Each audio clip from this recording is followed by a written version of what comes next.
xarunta isu daweynta Quraanka Kariimka iyo sunnaha nabigeena Muhammad naxariis iyo nabadgelyo korkiisa ahaatee ee Daarut Taqwa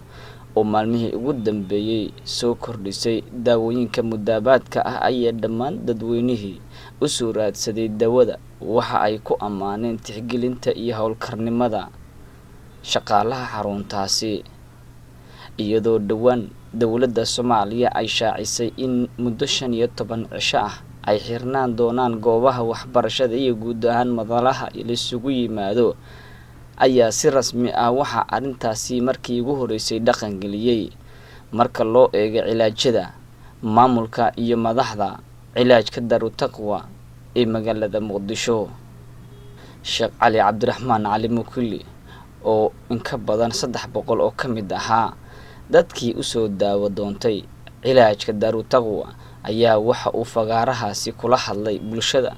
waxa uu si rasmi ah ugu shaaciyay inuu u hoggaansami doono awaamirta dawladda Soomaaliya sidoo kale waxa uu hoosta ka xariiqay in xarunta iyo guud ahaan maamulkaba ay u baahan yihiin ducada bukaanka goobta imaaday waxa uu dadka bukaan socodka ahi ka codsaday in ay u duciyaan maadaama دعوة أي ماشي كسعته. الحمد لله نحمده ونصلي على رسول الله الكريم ثم الحمد لله الشكر والملك والحق لله تعالى رب العالمين إلهي وما هذا سكله سيدا أركيسان إن شاء الله وحروت علاج كدار تقوى ماتوا إن شاء الله هدو إلهي قدروا يوم الأربعاء أي تهي بش سدي توك بش أي تهي إن شاء الله ومالنت إن شاء الله بإذن الله يباري حرمت إن شاء الله أن جوجنا إن شاء الله شغالة مانتي كويك تهي ما دام إن شاء الله عذرنا ينفع إيو وضك وسوق علي ما ضحدي maamulkan inay codsadeen insha Allah meelaha bulshada isku yimaadaan in la joojiyo waxaan garanay insha Allah anaga inaan ka qayb qaadano maadaama bar caafimaad ay tahay insha Allah meeshan oo dadka bukaanada ay yimaadaan bukaano socod iyo bukaano jiif labadaba ay leeyihiin ay yimaadaan dadka noocaas insha Allah waxaan ku talagalnaa anaga shaqadii inaan yaraha keenno insha Allah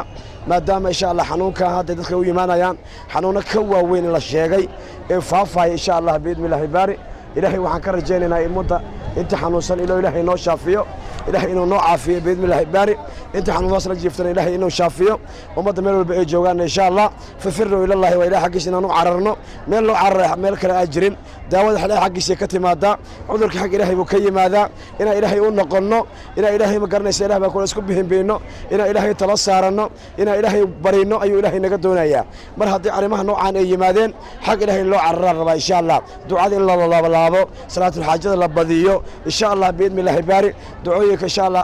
عام لقد بإذن الله يبارك إن شاء الله ولا ريال وحرجينا شيء تومبرك إن شاء الله ماشي وحرنان دونتا سيد ماملك وشاق إن شاء الله ما دحنا إنه شاقين شيء تومبرك كدمنا إن شاء الله إسبدل هدونه يماذا إلهي إذا سبحان رجالنا إن شغال دبس كوسا نقول دونا بإذن الله يبارك أدبن أمها ستر إن شاء الله ما دام أنا صوب وقتين إلهي إذا كيسان نقيب قاعدنا إنسان ضدكنا أوجد من إنسان حرونت إن شاء الله ولا ضدك سوى السعودي محمد شاقينا إناس هكتان بإذن الله يبارك حنوت وانا دبنا مقدس وانا دبنا إن شاء الله كوي جوجنا وحنا شجعنا إلهي إذا كيسان نوي بينا ونوع إعلامنا إيجنا إن نوش جوجان إن شاء الله بإذن الله يبارك شريت من بركة بان فريدونا وبالله التوفيق والسلام عليكم ورحمة الله وبركاته. عجيب حال نوفايسن شنو تمك عشوا حاله شنو تمك عشوا فصح وحاكي أنا شغادي أنا وكجرنا حنوننا مقرنيسا إلى فارس ككرون فارس اللي يرهدو oo yimid la sheegay insha Allah maamulkan ay yiraahdeen qaarkood hatta masaajidada waa laga joojiyay meelaha qaarkood maadaama dadkii ay iimaanayaan imaashada dadkan ay fara badan yihiin dadka ay isdhex galayaan baa waxaan u dhimrinaa aan uga cabsanaa annagana in dadka ilaahay iidankiisa xanuunka ay iskala qaadaan xanuunka inuu sii faafo inuu magaalada sii galo inuu waddanka ku sii baaho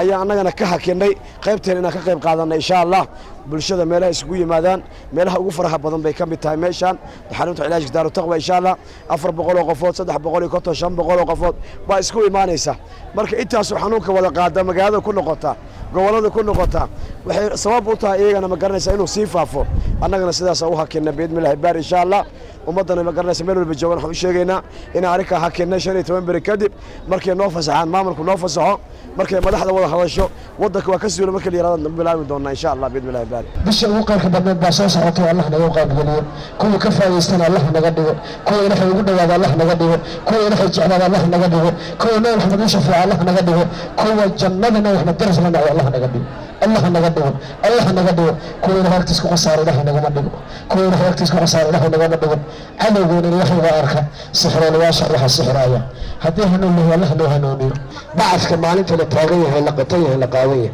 maalinta ilinta dhiigga imaanayso maalinta garaysa cadaalada la soo dhaweynayo maalinka la leeyahay ilaahay hal marna kala xukmi wixii naarna naar geey wixii jannada janno geey maalinka dhibaatada taagan